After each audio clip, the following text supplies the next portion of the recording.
Hello and welcome to the Alchemist Inkwell. This is your spiritual podcast for grounded people. Finally. I know. You guys, Mercury Retrograde is done. When you hear this, it's done. For us, it's not done We yet. have And a we're couple like, why more not days take yet. it? But we're almost there. Yeah, we can Oh get God. our footing soon. I'm ready. I'm ready. The coping mechanisms have been helpful, Copious. but needed. Yeah, Copious coping we mechanisms. So have, many. yes, Huh? So we are many. getting very good at them. Right? Oh my gosh. I cannot wake up today either. I'm like, come on. Like, I want to talk. Like, I just can't, Yeah. can't do it. Oh, Mercury, stop being in retrograde. Go forward. Yeah. Anyway, Wouldn't that be great? Wouldn't that be great? I'm ready. I'm ready. right. And we're going to talk about basically the kind of chill-ish or kind of astrology week it is. It It's a is. little bit more of a Yeah. it's a more settled astrology week than the last couple weeks have been. Um, and energy week wise too. Like when I look at it, I'm like, okay, okay. Before we pop off again, because that's aren't you excited? That's what it's going to be for a while. Mhm. That's what it's going Mhm. to. I'm honestly, it's a bit of like a roller coaster between now and next like May. So I'm sitting here trying to calculate as I'm saying this to be like, come on, there's a period where there's not, but then there's that Mars retrograde, and then there's that Venus retrograde, and there's Mercury retrogrades in there, and then we have the pre-Aries ingress eclipse because the eclipses are changing from Mhm. Aries Libra to Pisces Virgo, and it's like, but then, and after that, it's May. And then Jupiter moves into Cancer in June, you guys, and that's awesome. Oh, and I forgot the Saturn Pisces thing. That's also in April. So May. I like May. Yeah, of course it's in April because April's stupid. I know. Um, I'm like, can I just not get a malefic and my Time Lord in my sixth house in my next solar return? Because that's been a journey. That's been a journey for me. Me personally, you guys are exempt from that part. But among the astrology that's been going on, I've been dealing with that. So just like how I've had for the last like 5, 6 years, all of the eclipses have been in at least one of my big three. yeah, yeah. And I'm like really good on that too. Like we can be done. Like I can have some non in my house eclipses. Like we don't Mhm. need that right now. We don't. Yeah. This is the last one though for me coming up this Mhm. next little bit, which we are going to do the eclipse prep episode next time. So we will go through some eclipsey stuff with you guys Mhm. because we are barreling headlong into eclipse season. That is going to be a little bit of a callback to eclipse season that happened in spring. Just a little bit of a like, hey, Yeah. woo. Well, and it's the farewell. This is the Julie Andrews Queen wave of thank you for coming. As Libra and Aries do a little bit of their like last hurrah eclipses. Um, because we are going to have our first Pisces eclipse this time. Yeah, It's going to be a lunar eclipse. Um, it'll be fun. yeah, yeah. Yeah, I will say, uh, really excited to get some energy moving through, get some stuff Mm. more grounded in. Just a lot. It feels like there's just been a lot of things that are like up in the air. Like I've personally been waiting for, I think a lot of people have been waiting for like very personal things, very societal things. Like there's a lot of like having to wait, having to be patient energy, and it's frustrating. And I know it's Mercury retrograde. Like I know it is being like, nope, not yet. Well, Wait. and here's the Mm. confession, right? We are magically inclined lifestyle people, right? Mhm. We know it's Mercury retrograde. We know Mercury retrograde doesn't necessarily mean forward movement, blah, blah, blah. I still want it. Yeah. Just because I know that this isn't the time doesn't mean that I don't want it to be the time. So we are in the frustration just as much as anybody. And I dare say, unless you are very good at patience and detachment and peace, which those people exist, I'm just not one of them. Um, then it's okay if you get super magical and you still don't get super patient. I grew up Mhm. with everybody being like, patience is a virtue, which is part of the reason I got into astrology because I needed to hack God's timing so I could be like, when does patience end? Mhm. And I know, and I'm still not patient. So it's okay. Yeah. I'm not either. Okay, I'm I'm fine. like doctor's office patient. I'm Mm. doctor's office patient. You mean Like if like our there's a long patient or line, patients for the doctor? no. Like if there's a long, you're sitting in the doctor's office for like 3 hours or whatever, waiting for your, actually, if you go to like the urgent care, whatever, and you have to sit there and you're waiting for your appointment and whatever. Like I can be patient that way. Like I don't have an issue, not a Mhm. problem. If I am waiting for someone to get back to me or communication or something to happen, then Mm. no, don't No. like it. If I put I am something out there, way too neurotic for that. yeah. Yeah, I've been, and I keep trying to tell myself, like, you get that wall feeling, like you're pushing up against a wall, and it's like, listen, I am all in. I'm so willing. I will do what it takes. Give me answers, give me tasks, and I'm on it. And there's this like soundproof wall that you just keep butting up against. And so I acknowledge it to anybody who's also feeling that. Yeah, no, totally. And I Mm. will say too, I get the lessons of it. All this is to say, magical technique doesn't make you less impatient. If anything, it makes you more because you're so used to being able to try to figure out a way to like magic stuff different. So Mhm. when you really have to sit there and like just wait for something, gosh, That's why we are supposed to have hobbies. And I've been working on hobbies, but like, like in my mind, it's like, what do you do while you're waiting? Well, do you have a hobby? Do you have any way you can prepare for the things? I'm very good at this in consultation, I promise. If you have a consultation with me, we identify the planet who's responsible for the woes. And then we say, like, when does that stop? And what can we do in the meantime? I'm good at that for other people. And I will sit there until we find something that feels really good. For myself, I am, if I were one of the emotions in Inside Out during a retrograde or when I have to be patient, you're darn right I'm anger because I am Mars ruled and you can tell. So I'm patient for other people, so patient for other people. My son is in the seventh. Let me take care of you. For myself, that is Scorpio. So I've we don't crocheted do so that. many things. I can't even tell you. I don't even know how to crochet. I just want to know how to crochet. It's really not hard. I really I super know. promise. It's super I easy. I learned from my left-handed grandmother, and for crochet, even though I am ambidextrous in most things, it didn't make sense to my brain.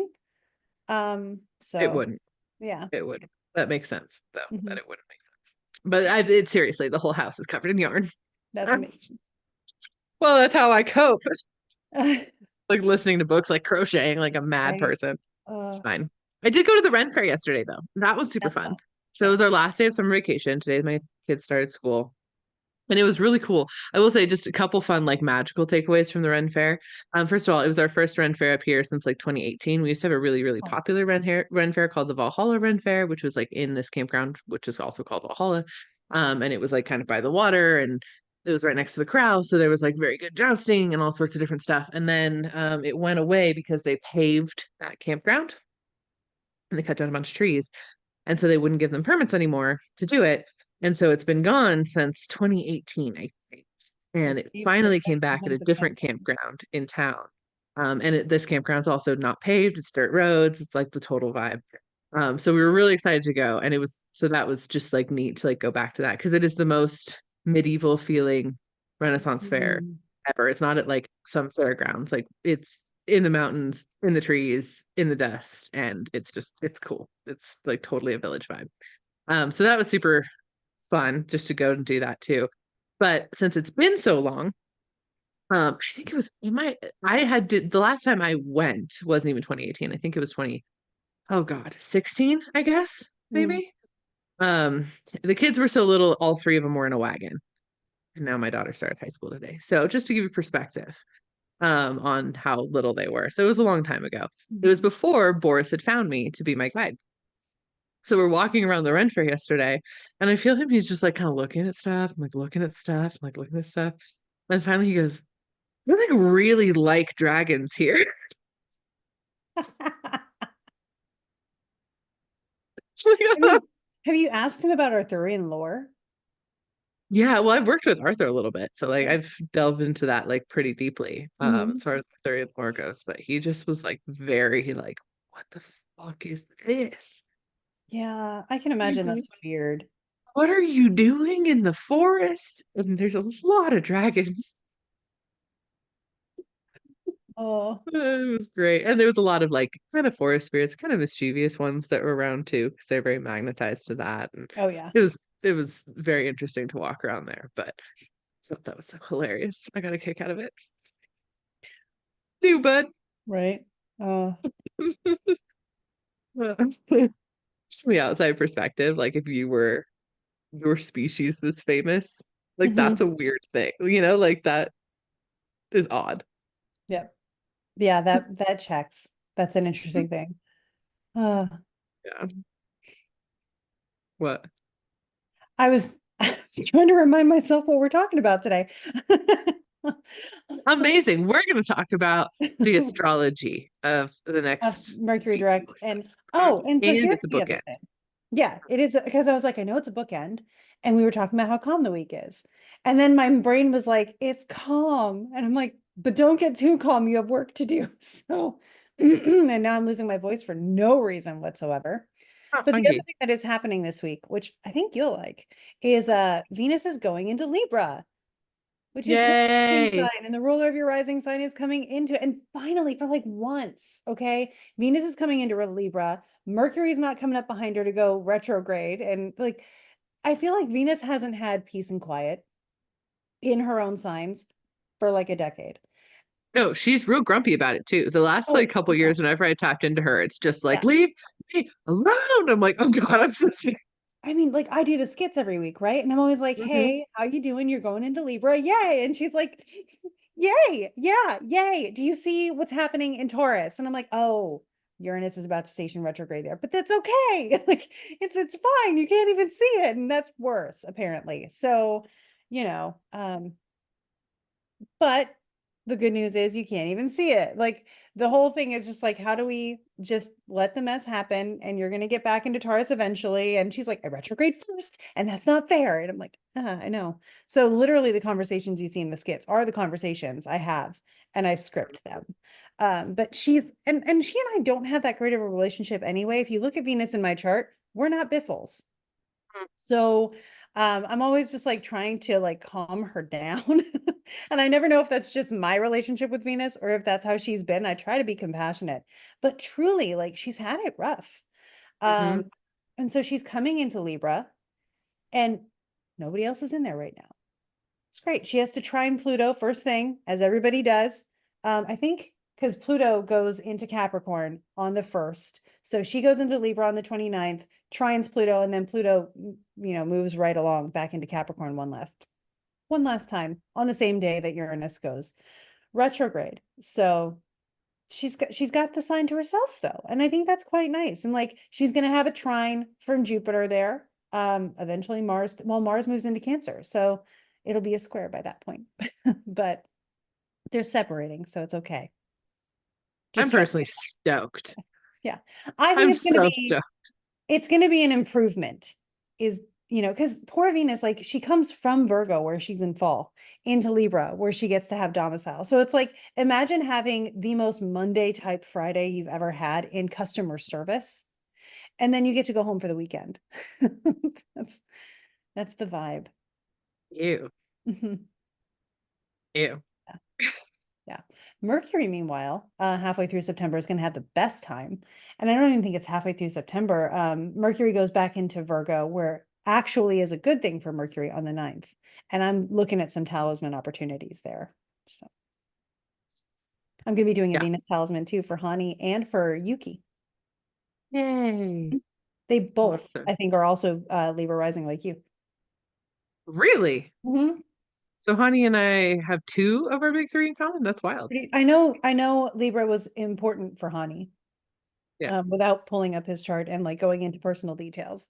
Mhm. And I know it was for Yuki as well. Oh, how So I was like, cool. well, and Yuki was focused on relationships. So I'm like, Venus and Libra, this is a good time. So I'm trying to make sure I cross my T's and dot my I's on the election for that because I'm going to be doing bulk talismans that day for both of them. Amazing. Love Mhm. it. Also, our final lunation before we enter into eclipse season is a week from today. Yes. Yeah. It's So on the next 2nd. Monday. Hmm. Yep. Yep. Which is a new moon. Yeah. Happy little new moon. In Oh God, I know it, but my brain go it's in Virgo. Yeah. right, because we're in Virg. Yeah.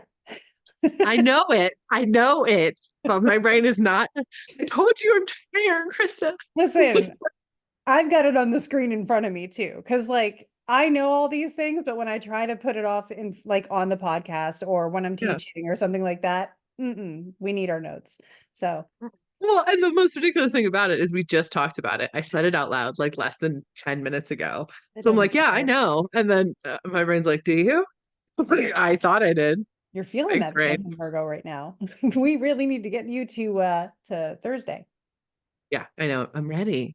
Yeah, me Thursday will too. be good. I mean, she's coming into my 12th house, so I'm just like, but Mhm. it's fine. It's fine. Different at least. It's Yep. just stuff around. I'm hoping that And means like this peace guy of is mind. yeah, like this guy is always moving, but it's really nice when it's like moving and we feel it moving. Yeah. I just like that. Man, I saw a friend's chart the other day. They were like, I wanted to give you my data. And I'm like, please. Like, you know, the joy of collecting Pokemon cards or something like that. For people that I care about, for me to have their chart is the best way that I can communicate a love language, right? So this friend was like, I got my birth data from my birth certificate, and I'm just like, this is fantastic. I'm gonna stay later than I planned to because I'm gonna like reward you by telling you a little bit about your chart. This person had every planet except the sun in either domicile or exaltation. Every single one of them.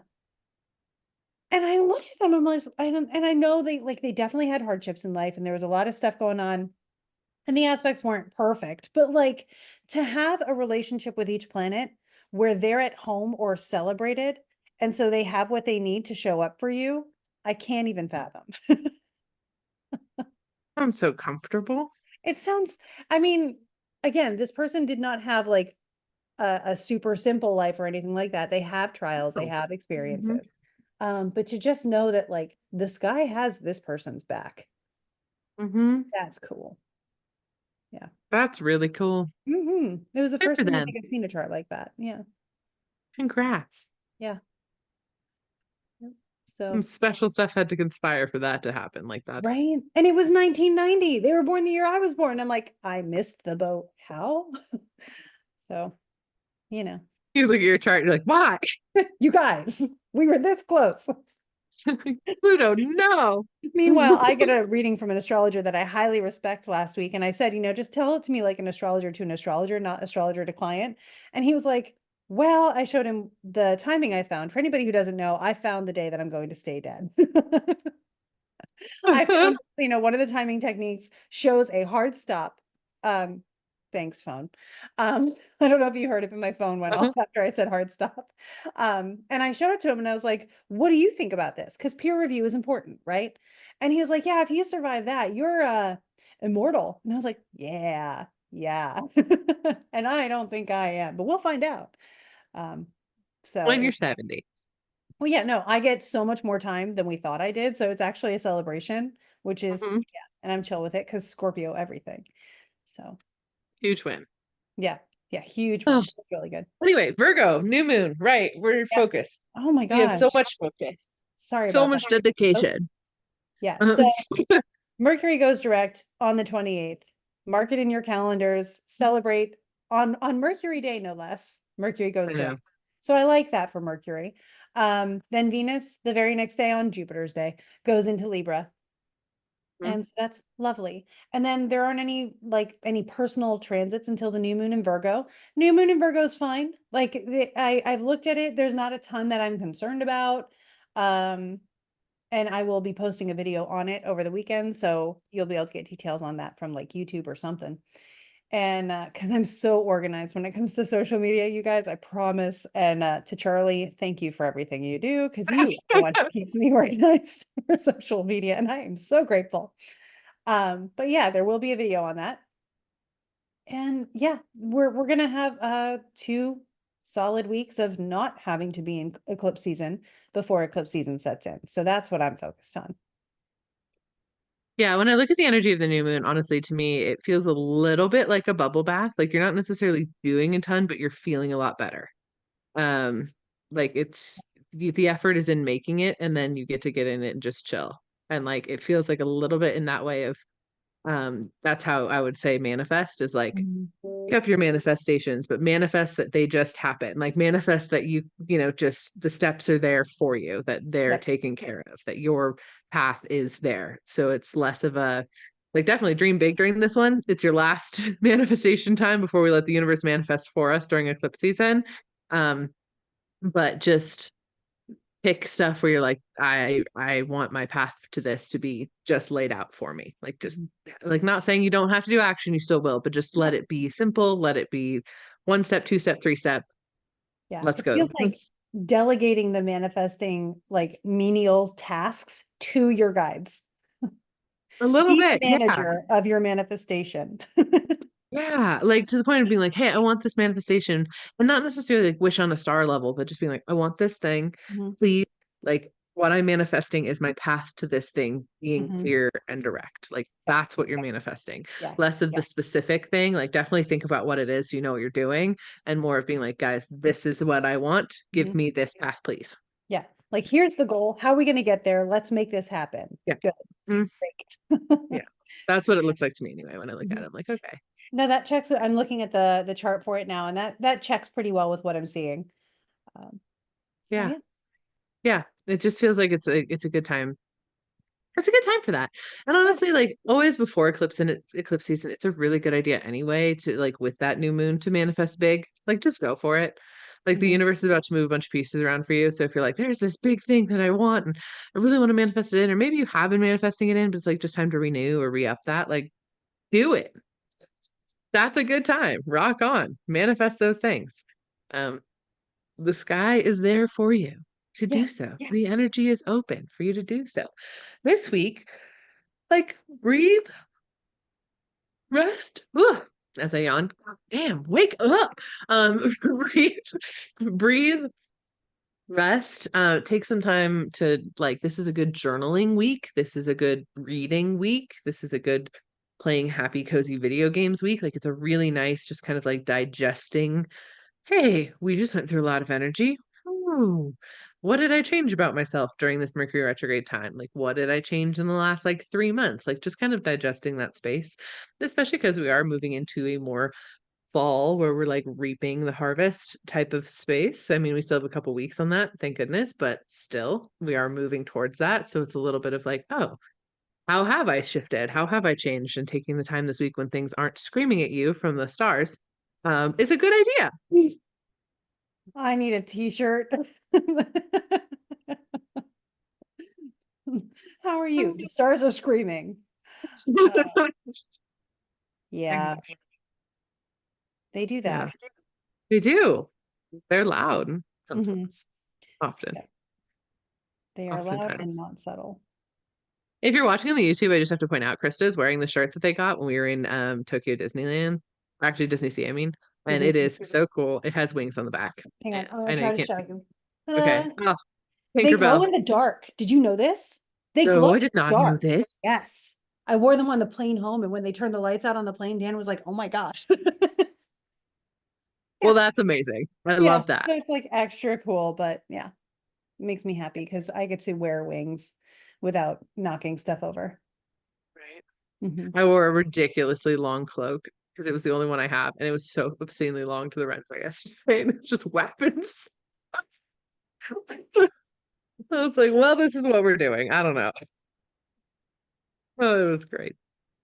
So, we're at Bookends. Tell me, what did you read this month, Krista? Okay, so it's been it's been a Mercury retrograde, right? So Yes.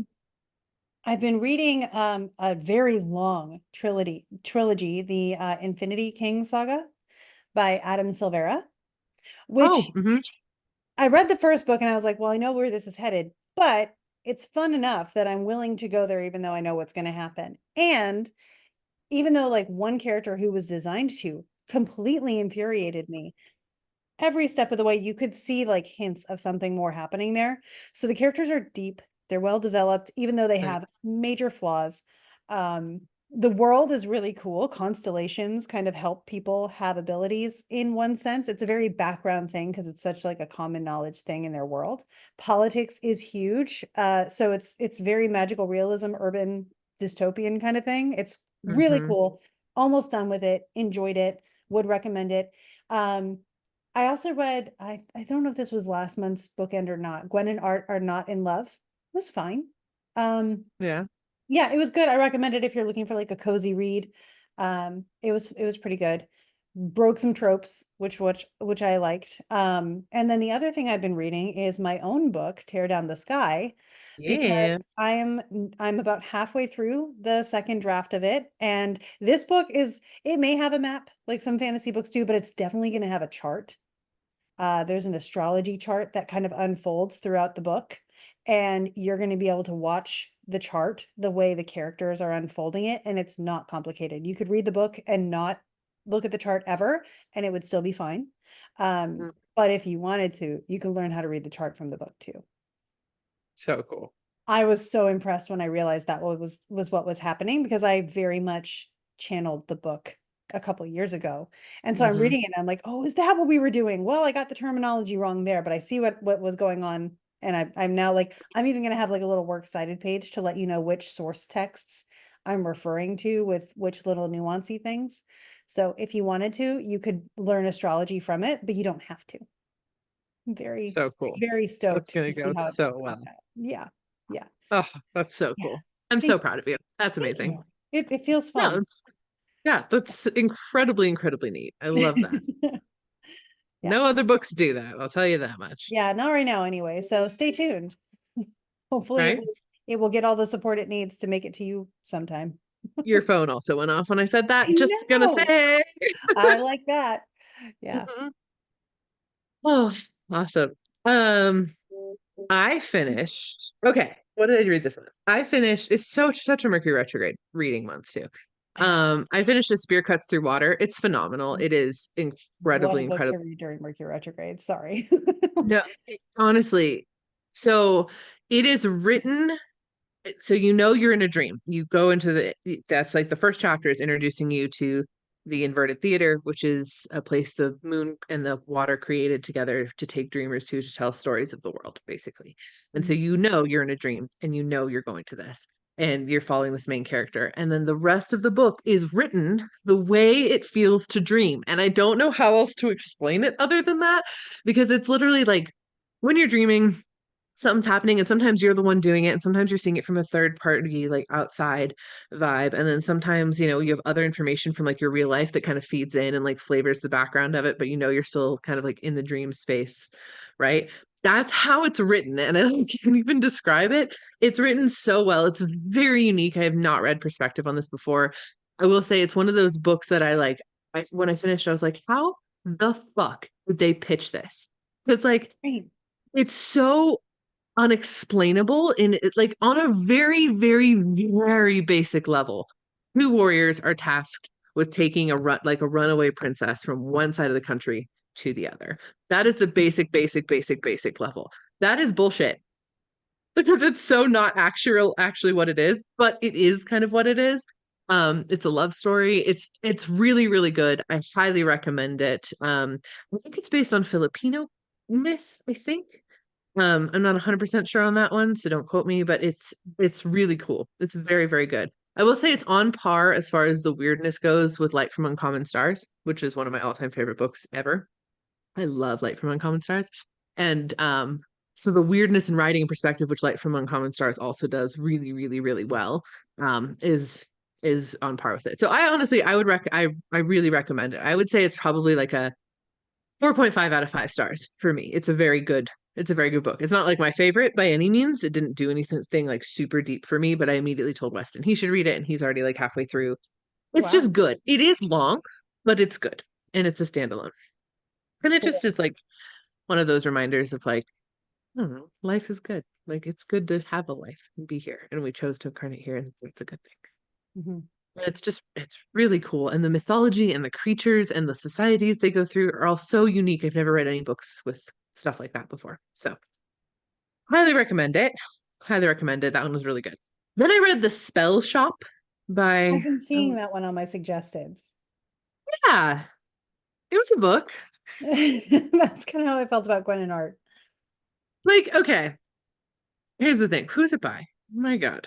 The Spell Shop is by Sarah Beth Durst. And the Spirit Cuts Through Water is by Simon Jimenez. Um, so the Spell Shop really, really, really, really, really wanted to write a found family story. Hmm. Um, and they did, but it feels a little bit like they skipped over the parts that make it meaningful to have a found family and instead kind of applied the concept of like, well, we take care of our own, like just really heavy-handedly over everything, if that makes sense. Hmm. My biggest problem with the whole book though, like I liked it. I would say it's probably 3 stars. It's kind of meh. I'll probably forget the story pretty quickly. Um, but my biggest issue, I will say, is the main the main concern, the main friction, the main like scary thing that we should be worried about the whole book, to me, doesn't make fucking sense. Hmm. Like, just if this isn't even a spoiler, but this is literally like the first chapter. But this librarian who works in the Great Library that holds spell books doesn't believe the revolution's going to come to the library and that anyone would ever burn down the library. And shocker, it does. So she rescues like 5 crates of books and then ends up on like an outer island in this like archipelago kingdom, basically, where she grew up. And she hasn't been there forever, but her whole thing is like no one can know she has a spell book because it's against imperial law for like anyone other than wizards to use magic. The first fucking chapter's a revolution, though, and she makes zero effort throughout the whole book to figure out if that law has changed. So the whole book, she's constantly worried about this, and I'm not. Yeah. You know what I mean? And like it also does the thing, and I hate this thing where it feels like it kind of like almost like climaxes twice. Do you know what I mean? Like Yeah. Yeah. It was like it tried to do a midpoint, but it went too hard on the midpoint. yeah, and it almost felt like, oh, awesome. After the midpoint, we were totally resolved. It was good. That was a wonderful place to stop. And then the other climax came, which added flavor and was good. Like, I'm glad they did the other climax, but also, like, okay. Anyway, it wasn't the best, Hmm. obviously. It wasn't my most favoriteest read ever. It was fine. It's a nice, if you need like a palate cleanser cozy that you don't have to use a lot of brain power to think about, it's a great one. It's totally good for that. Uh, but if you're expecting this is going to be super life changing and make you feel great? Probably not. That Yeah. being said, my favorite character is this talking spider plant named Kaz, and I appreciate this. So, That does sound nice. yeah. And there's a cactus that also talks. It's great. Um, Is it a prickly yeah. character? No, his Oh, name's Meep. oh, well, okay. I'll take It it. just they just roll around. They're they. They Gotcha. specify that. And they just roll around and go, see what I mean? It's fun. And there's like Okay, yeah. cloud bears that are like the spirits of the forest, and like there's hippocampi, which are like the mer horses, and like there's fun animals and stuff. Yeah. Like it's cool. Nah, and then just now I started the Phoenix Keeper, which is about a zookeeper when like the zoos are filled with like magical creatures. And so she's the Phoenix Keeper. She keeps Mm. the aviaries going.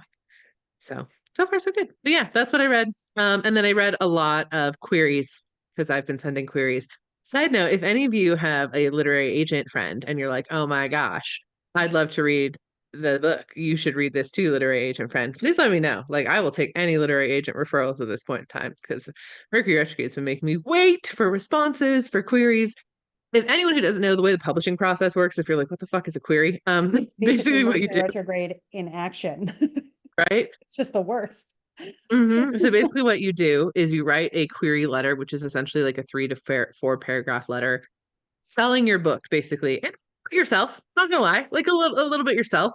Where like the first paragraph is like your hook and like why you're picking that agent to send it to. The second and third paragraph are like the plot a little bit, and then the fourth paragraph's like your bio and like why you wrote this book and like why you're the right person to write this book and comps. Like it's a little bit of selling yourself. And then you find literary agents to send that to if you're publishing traditionally.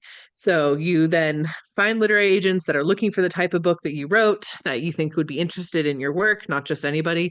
And then you go to their submission guidelines, and they'll usually say something along the lines of like, oh, like a query letter and a synopsis in the first 10 pages, or something in that capacity. Then you send it to them, and then you wait for 7 years, and then they will get back to you with either a request for a full manuscript, or they will reject it and send it on to the next agent. It's not 7 years, but it feels like 7 years. Trust me. So anyway, that's how the querying process works, which I am in with La Costa right now, which I'm so excited for you guys to get to read it. It's a really good book, and I'm really proud of it. I have heard that opening line so many times, and I just can't wait for the rest. Thank you. Thank you. Yeah, I'm really proud of it, and I just can't wait. And so anyone out there, if you're like, oh, my friend's a literary agent, I don't know, maybe let me know, and I can send my stuff to them. Or tell them I've got this idea and see if they want it. I don't know. Any additional help would be great, because it's so hard. It's like the most limbo thing ever. Because Mhm. unless you submit through like the query tracker website, that gives you kind of like an accurate picture of like where they are in their query reading, and like how many people get rejected, whatever. But if you just send an email, it's literally just sending an email into the ether, and hopefully they get back to you. And it's really hard. And usually they'll say like, we just respond to everything, or we'll respond in 6 weeks, or something like that. And so it's just a challenge. Anyway, so I've been doing a lot of querying lately, um, which is fine. I'm excited about it. It's a wonderful. I'm trying to embrace this period of life where I get to like be excited waiting for an answer, instead of being like, damn it, I have to be patient. But yeah, very similar there. 'Cause damn it, I gotta be patient. I know. I don't think we do. I think I think things need to move faster, but that's just my, person struggling in a mundane world opinion. Strong arming the universe. Right. Faster. I would prefer Oh, that method. yep. Anyway, guys, enjoy and embrace the energy of this week. I hope you do something fun. It's definitely a good week to do something fun, to be totally honest. Safe. I wouldn't say go bungee jumping. That would be like not my recommendation for this week, but like doing a fun activity or getting together with friends or something. Like on Friday Definitely night, getting I'm going to together do with like a friends. tarot and wine night. Tarot and wine night sounds perfect. Go to one of the community events in Pokemon Go that are happening this weekend. Yeah, like something that's just a little cash, but still like fun and different, and Mhm. will make you feel invigorated. It's Oh, big really coffee quick. shop vibes this Yeah. week. Hmm. Really quick, I just want to throw this out there because I know I said this on the podcast. You remember how last week I was like, oh, the last half of the week feels really spontaneous. Yeah, I got guinea pigs on a whim because I went to buy dog food and they were cute. So just so you know, I'm still a victim of this. Hmm. When I do an energetic prediction, I also am like, even though I know it's going to happen, and I'm like, not going to happen to me, lies. Nope. So just going Nope. to. I once got to do the astrology for a spiritual creator who was who's very prominent. So I won't mention their name. But they were like, "Can you do my Saturn return chart?" And I was like, "Absolutely." So I went through it and I did it and I delivered it to them in like a report, like a multi-page report. And they were like, "This is really great, but like I've been doing my spiritual work, so it's not going to hit me as hard." And at one point I was just like, you know what? Maybe you're right. We'll see what happens, but hopefully this helps if something comes up. And I watched them through their Saturn return tear down everything they believed, get really frustrated, and start something brand new almost out of anger. And I was like, get it. You're So like, just yeah, because we know it, just because we're trying to do the work, doesn't mean that we get to bypass actually experiencing what we're meant to experience. It will yeah, it will become a life experience, and it's supposed to, and it's okay. yeah, And you're not doing it wrong if it still hits you. You're actually just still getting the transit or the meaning. So don't be hard on yourself. You're magical. It's yeah. incredible. And sometimes surprise guinea pigs. So it is Sometimes what it is. surprise guinea pigs. Oh, wonderful. Well, we hope you relax through all of this energy, and that you, one, two, three, go Go make make some some magic. magic. Yay, I that was liked it. I liked it. I've decided this is Mercury Direct's send off. not. Uh-huh.